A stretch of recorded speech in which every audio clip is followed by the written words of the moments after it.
Hello, everyone. Get ready for NBA action live.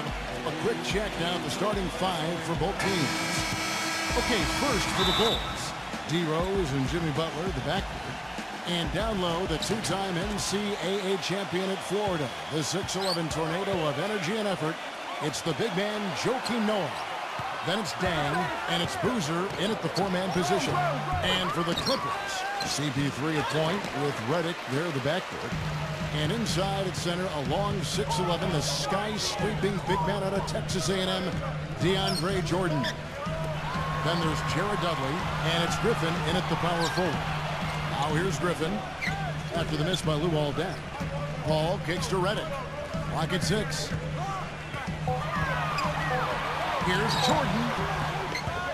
Griffin passes to Jordan. Clippers moving the ball around. He feeds it to Dudley. Pass to Jordan. He kicks it to Dudley. The dish to Redick. Knocked away. Working on Rose. Passes it to Paul.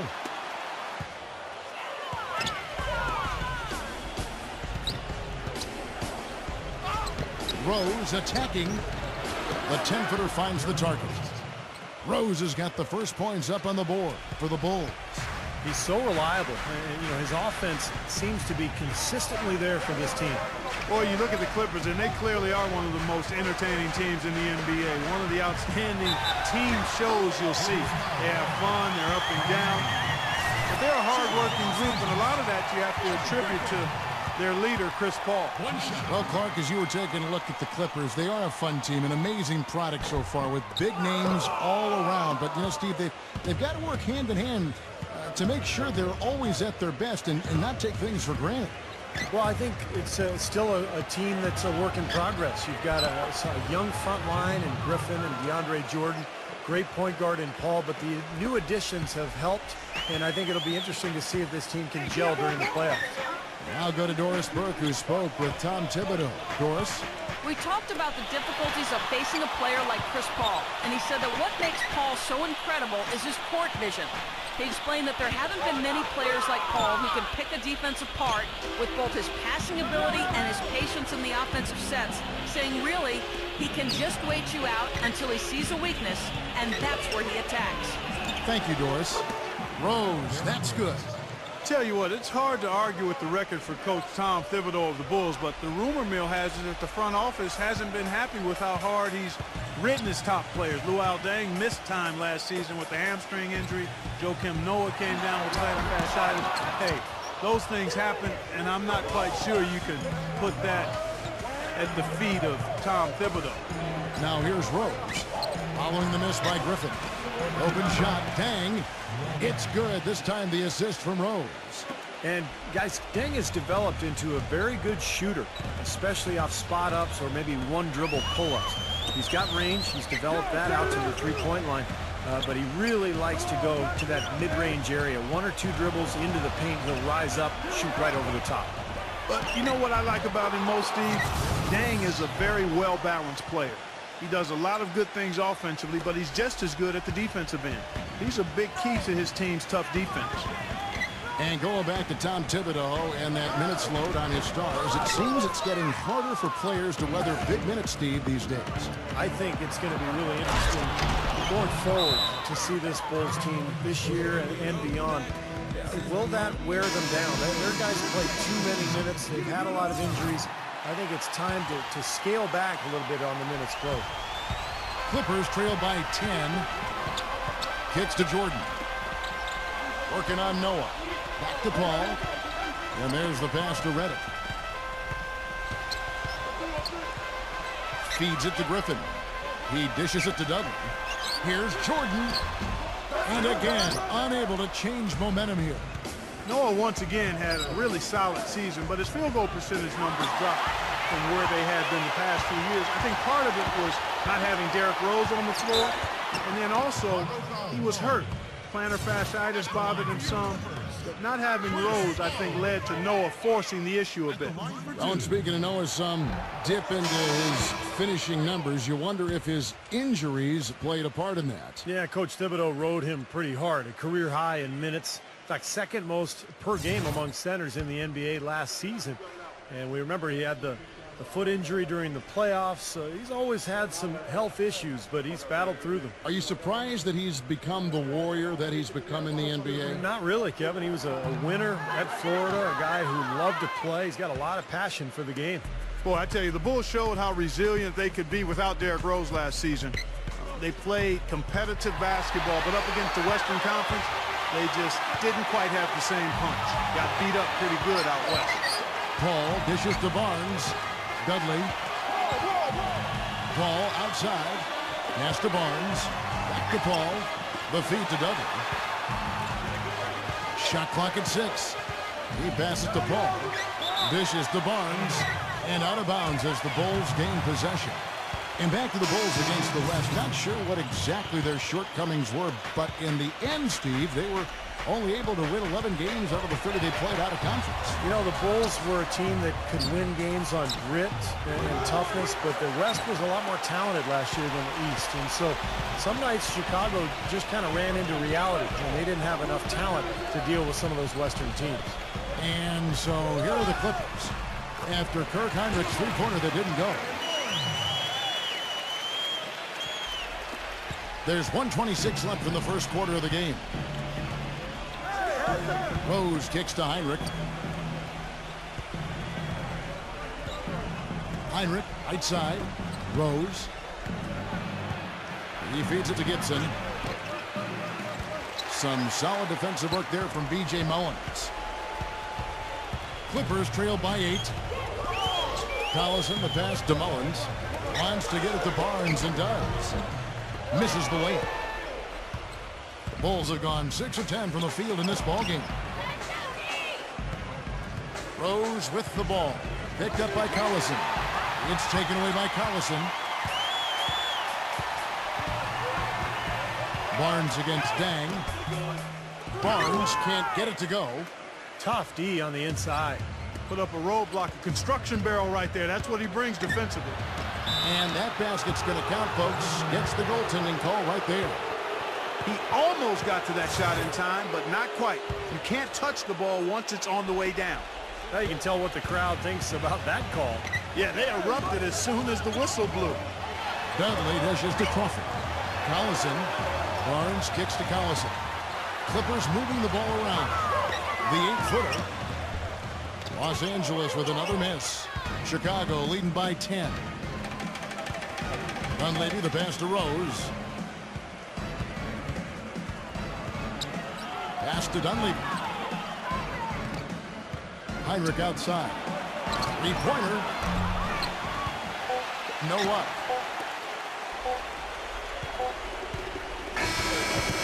And as the first quarter wraps up, already a double-digit lead. It's the Bulls. They're up by 10.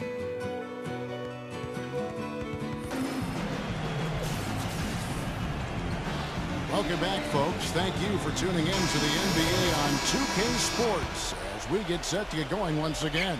Hey, during the break, players getting a chance to refuel and hydrate with some Gatorade as there is more basketball in store.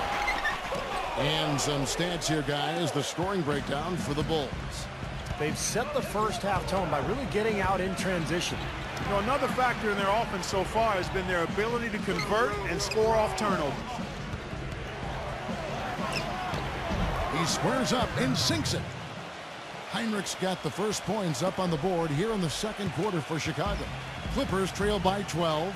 A bit of an odd year for Kirk Heinrich, who normally is a very efficient player, but started off last season shooting way below his career norms from the floor. Ran the team pretty well, but it's kind of strange to see him shoot so poorly. Rose dishes to Heinrich. He kicks it to Gibson. Pass to Boozer. It's going to be 2 free throws. Drew contact on the shot. And going back to Heinrich, more of a jump shooter offensive. Sometimes that shot can come in, of course, as you know, go. Yeah, he's not the scorer that he once was in his younger days, but the main attribute for Heinrich is his defense. Just an incredible defender, great footwork, fundamentals, anticipation, and much stronger than he looks. He can guard ones and twos. Let's go now to the sideline and catch up with Doris Burke. Hey, Doris. Hey, guys. Well, for Doc Rivers, the former Boston Celtics head coach and now new Los Angeles Clippers head coach, and certainly a tough emotional choice for Rivers to move on. His quote saying, "I always knew when I took the job with Boston that I would love the Celtics. I knew I would love the tradition and the players, but I had no idea how much I would fall in love with the city and the people in it. Honestly, I get emotional thinking about it. I will cherish every single moment I had in Boston." And guys, hopefully that love returned by the Beantown faithful. Well, Doris, that fan passion can cut both ways. Sometimes you have to take the good with the bad. One of the things that really jumps out at you about the Clippers is their depth. Really impressive. I mean, they've surrounded their stars with a bench that includes Jamal Crawford, who was second in the voting for Sixth Man of the Year. They've got a nice second unit. And we talk about the bench for the Clippers last season. Also guys like Matt Barnes and Lamar Odom. Steve, some good defensive tenacity there, too. Yeah, they had an edge. You know, Barnes really gave them some toughness and some grit. I thought Crawford's shooting gave them some balance where they had a good offense to go with good defense. And then Bledsoe slashing. They were a lot of fun to watch, that bench unit.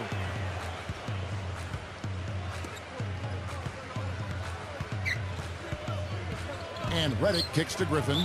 And out of bounds as the Bulls gain possession. Well, they couldn't hook up there on what's really a pretty basic pass. 2 minutes now played in the second quarter. Chicago leading by 17. Heinrich with it. Lays it up and banks it in. Heinrich's got 4 points now in the quarter. Pretty much all of their buckets coming from inside the paint now. Yeah, that's 5 of their last 6 baskets inside the lane. They have really established themselves inside. Ball outside. The dish to Jordan. Kicks to Redick. Barnes. Ball passes to Jordan. Working on Noah. The jump hook. A nice shot by Jordan. Jordan's got his second bucket. Can't pass up that kind of look. And the first time out of the game called for Chicago. You know, in one of the more compelling postseason stories, the question about when the Bulls would bring Derrick Rose back just continued to hover around the playoffs. Ultimately, just never happened.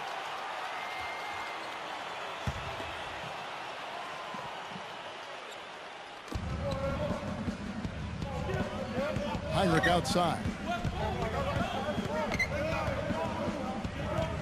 Now about 3 minutes gone in the second quarter of basketball. And finished off by Noah. And the Bulls lead by 19. They've owned the offensive glass here in the second. Yeah, they're really trying to make a point of getting inside of the paint and getting after every rebound. The pass to Griffin. And that one goes in as he is fouled. It'll be 3 points if he converts at the line.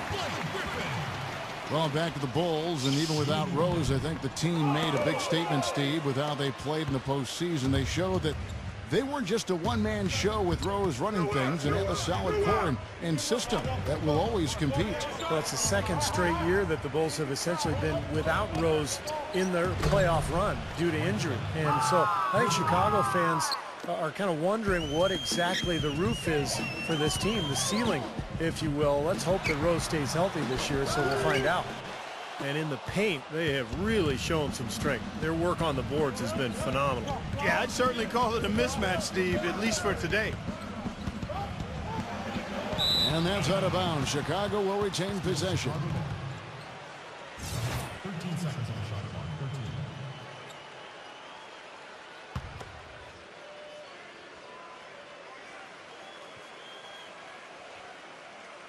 Here's Dunleavy. They lead by 20. That's the most we've seen. Good ball movement here by the Bulls. From deep. The Clippers grab the miss. Ball goes in. Now Griffin inside. Feeds it to Barnes. Jordan. He dishes it to Paul. The baseline J. Griffin kicks to Jordan. Griffin passes to Paul. Redick. And there's the feed to Barnes. Pass to Jordan. Griffin. He's covered by Boozer. Tries again. No good. You know, Boozer had his name floated around at the trade deadline last season, guys. There were a number of teams that were very interested in having his physicality and scoring ability down low. Offensive rebound. And so he earns a trip to the line. Official saw the contact, and he'll shoot two. Well, I really admire low post scoring. It's kind of a lost art, guys. The footwork, the deception, and he's just got an assortment of moves down there. Yeah, he's a ballerina in the post, Steve. That's what he is. One of the most fascinating parts of the game for me to watch. A combination of strength, balance, explosion, and touch all rolled into one. And you wonder why Boozer's name would be floated in trade rumors. I mean, one of the top rebounding power forwards in the game can score inside and outside. Well, I think, Kevin, teams are becoming more and more cap conscious with the new collective bargaining agreement. And Boozer is a very highly paid player, so even though he's productive, you know, I think some people are going to look at that contract and maybe shy away from it. And Doris Burke has a report for us from the sideline. Well, gentlemen, there has been a lot of pressure on this Bulls team to get to the finals. Derrick Rose thinks that they are set up to win multiple championships. He says, quote, "To me, to win a championship, you need a team full of winners that's willing to sacrifice. We got all the pieces, starting with the front office, our owners, the coaching staff, down to the players." That kind of quote puts more pressure on the team, but they are set to make a deep run, guys. Defense really their identity. That's how they win. That's his comfort zone, so defensively, really nice job challenging the shot. Heinrich with it. Chris Paul covering. And Paul over to help. Heinrich dishes to Noah. In low to Boozer. Look at that athletic play. Incredible. Wow. Clark, I'm guessing that wasn't the plan for the D on that trip. And I'm agreeing with you there. Once they opened the lane up for him, that was a little emphasis on that finish.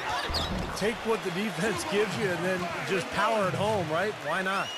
Those are the kind of nice inside looks they've gotten in the first half here. And I think they should really continue to work it down low, Clark. That's really going to free up the rest of their offense. And stolen by Barnes. Heaves it up. The shot no good. So as we conclude the first half, so far fairly one-sided.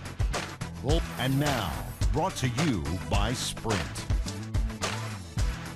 Saturday, the best day of the week. Let's make it even a little bit better with a halftime